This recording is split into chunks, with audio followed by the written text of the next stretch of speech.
What is going on, everybody? It is NTC. I'm back for another episode of Overwatch Weekly. So it's been a crazy week for Overwatch League and just Overwatch in general. It's been a busy week, so I want to jump into it. There's a lot of stuff to cover. I'm going to hopefully keep this video from getting too long, but let's jump into the first thing I want to talk about, which is that if you have a Twitch Prime membership and you have Overwatch, you can get one golden loot box through the link in the description. You can get one this month, and you'll be able to get one next month. I will remind you next month.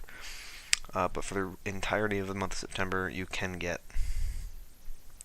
a golden loot box through Twitch Prime if you have Twitch Prime. If you don't have Twitch Prime, but you have Amazon Prime, you can get Twitch Prime. It's included. If you don't have Amazon Prime, you could still get Twitch Prime in theory, I think. But there's also, actually, I think you need Amazon Prime. You can get a free trial. You can get a 30-day free trial. So if you want to be smart, I'm gonna save you some money right now. You get 30-day free trial late in September. Get it at the end of September. Get it at the beginning of October, and you're good. You don't have to worry about it. Or in the middle of September if you want. So if that's what you want to do, feel free to do that. But through the link in the description, you can get your loot box. You just have to sign into your Twitch account. And if you have Twitch Prime, it will add the box to your game. But that is that. Let's go on to the next thing, which is some PTR patch notes. It's all bug fixes for the most part. I believe it's actually entirely bug fixes. There's one general. Well, there's a couple things. There's a general update, which is that it added visual outlines to make allies visible through walls. And it also had one update to Widowmaker's grappling hook, which is that it now retains momentum when used on environments or structures without a ledge. Example, walls. So when you use their grappling hook on walls, for example, it retains the momentum. And then there's a bunch of bug fixes. You know my philosophy on that. All of it will be linked in the description. Anything that has to do with the bugs. I don't like to talk about bugs unless it's one that I think you need to know about that's fixed or whatever. So that's all in the description if you want to read fully into the PTR patch notes. But the next thing I want to cover is that the avoid as teammate limit has increased with the start of Season 12, which started on Friday. I talked about it last week. They also increased the number of players you can have on your avoid as teammate list. It used to be 2. They just bumped it up to 3. So now you can avoid 3 people as teammate for 1 week.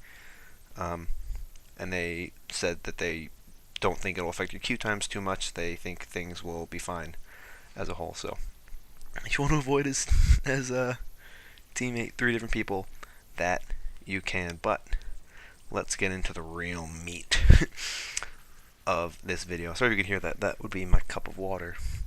The real meat of this video starts with the Overwatch World Cup group stage preview for the LA stage. Yes, I know it's been like a month basically.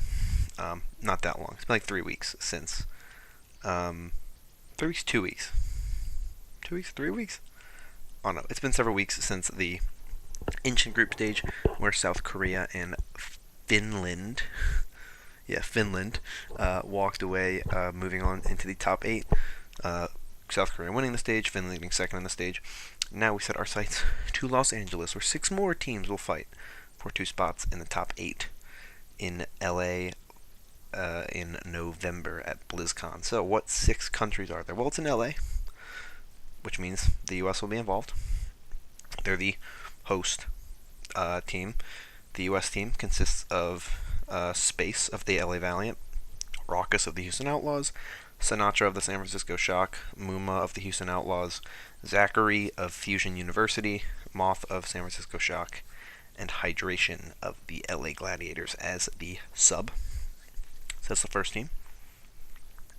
The second team we have is Team Canada, which consists of Surefour of the LA Gladiators, Agilities of the LA Valiant, Mangachu of XL2 Academy, Bonnie of the Houston Outlaws, XQC, formerly of the Dallas Fuel. Now he's just a streamer, but he is on the team.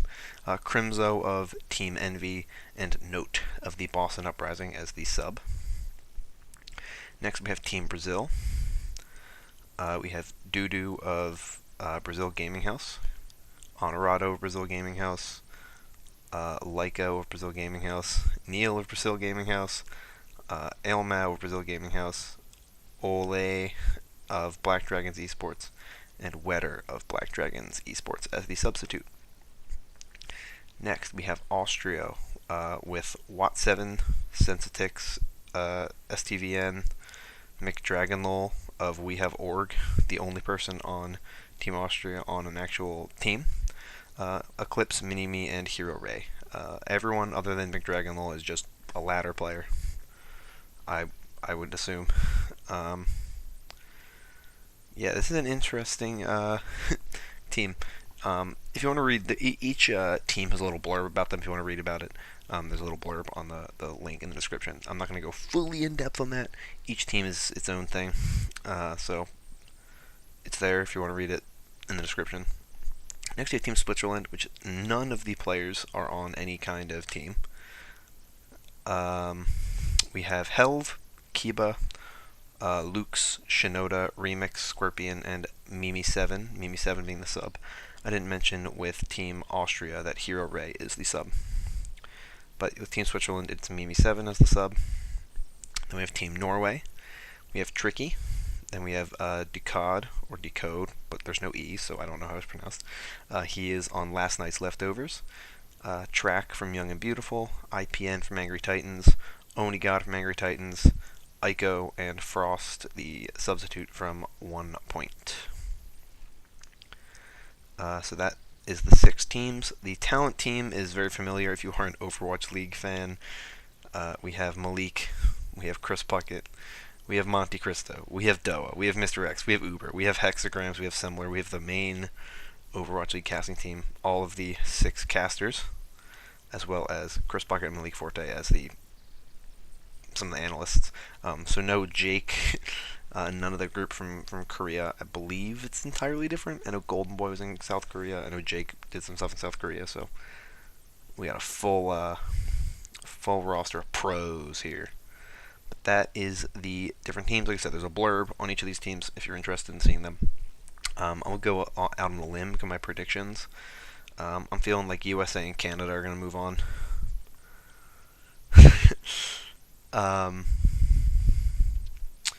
Yeah, I think those are the 2 teams that are going to go out. I mean, they have the most kind of players with the name, the reputation. They have the most Overwatch League. They're the only 2 teams I think with Overwatch League players. None of the other teams have players from the Overwatch League.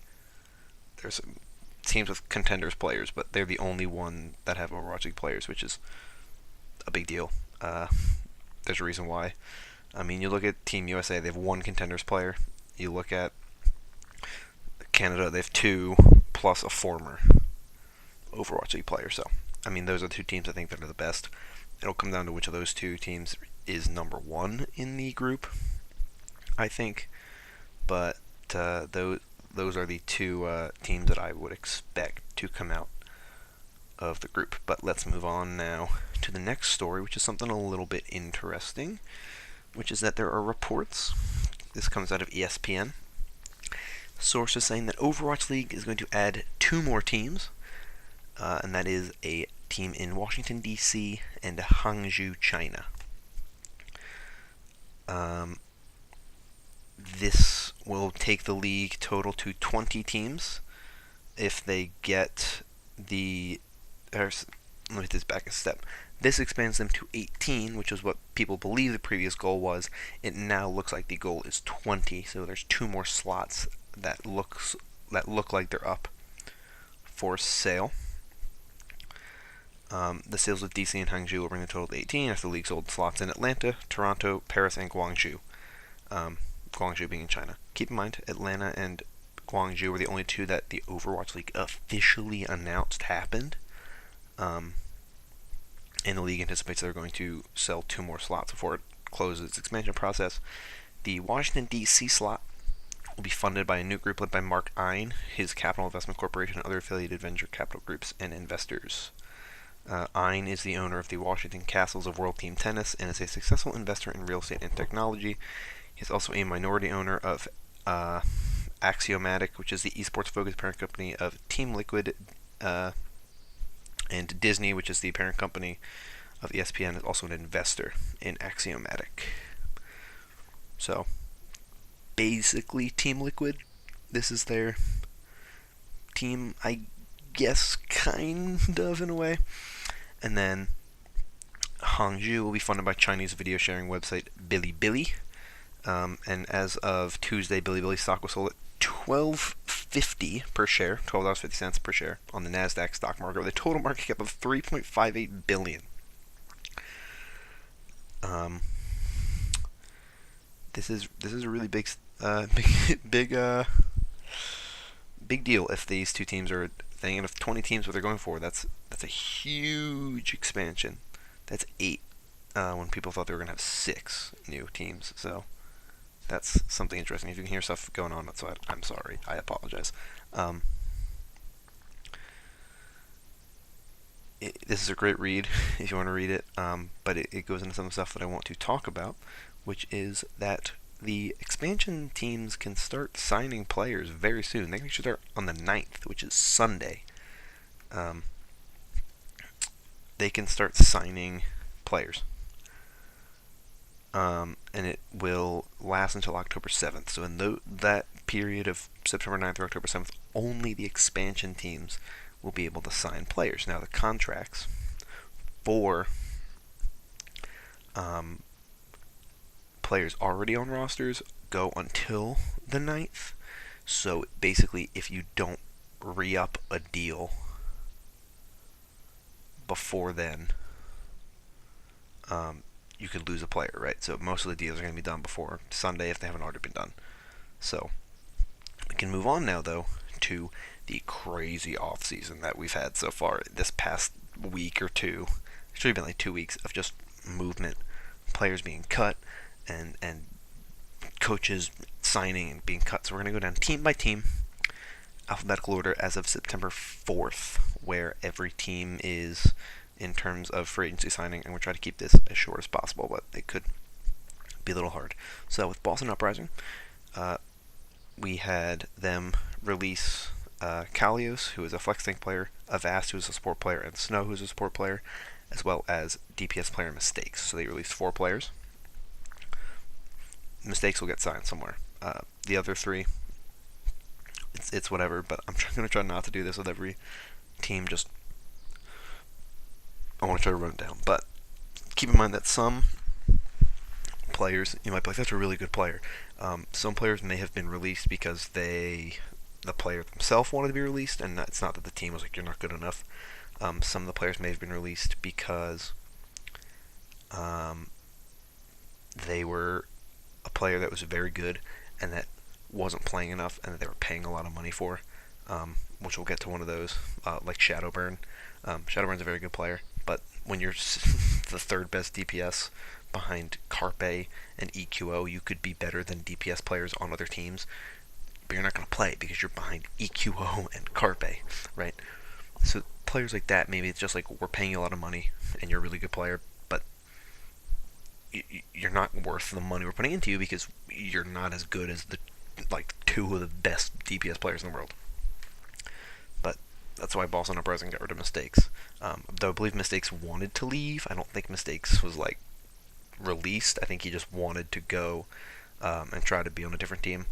But I don't know the full details. Anyway, the Dallas Fuel, obviously Seagull retired, but they also released Chip Sayin, and they re-signed Harry Hook, Unco, OGE, Mickey, AKM, Effect, and Taimu, which Effect is a surprise to me. I did not think they would re-sign Effect because he wasn't even playing for the team in Stage 4, and I think Stage 3 he didn't even play for the team. They also announced that Coco, who was a player, is going to go from a player to an assistant coach.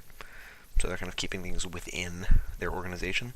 The Florida Mayhem have, at the moment, as of September 5th at 12:37 a.m. Eastern Time, have not made any moves, but they've tweeted that they have moves to announce. There's rumors that Logix was released, Zupe, Zebasai, I think.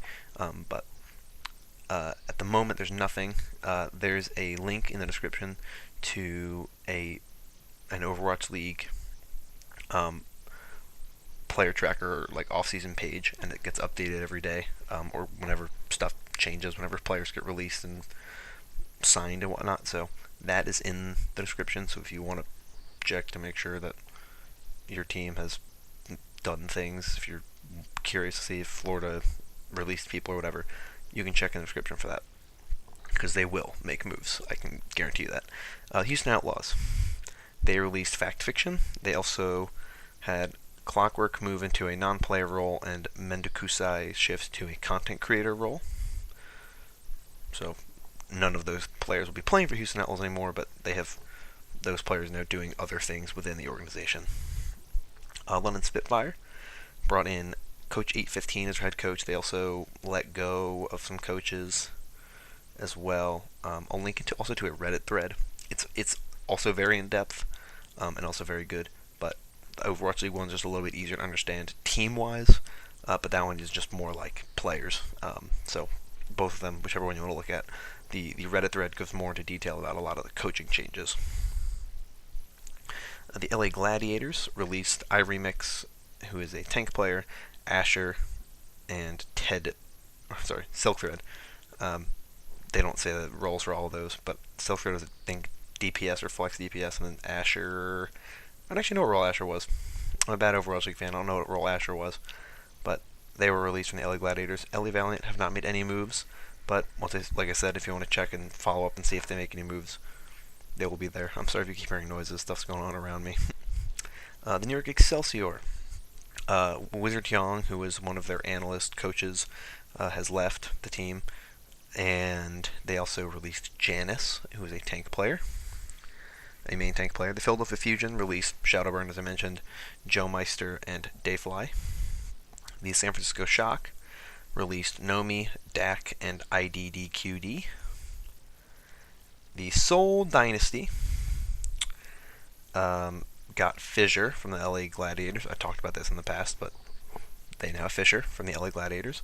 They brought in KDG as a head coach, and they brought in Chang Goon as an assistant coach. Chang Goon used to work for the London Spitfire, was let go, and then went to the Seoul Dynasty. Then Gambler has retired, much like Seagull, and is focusing on streaming.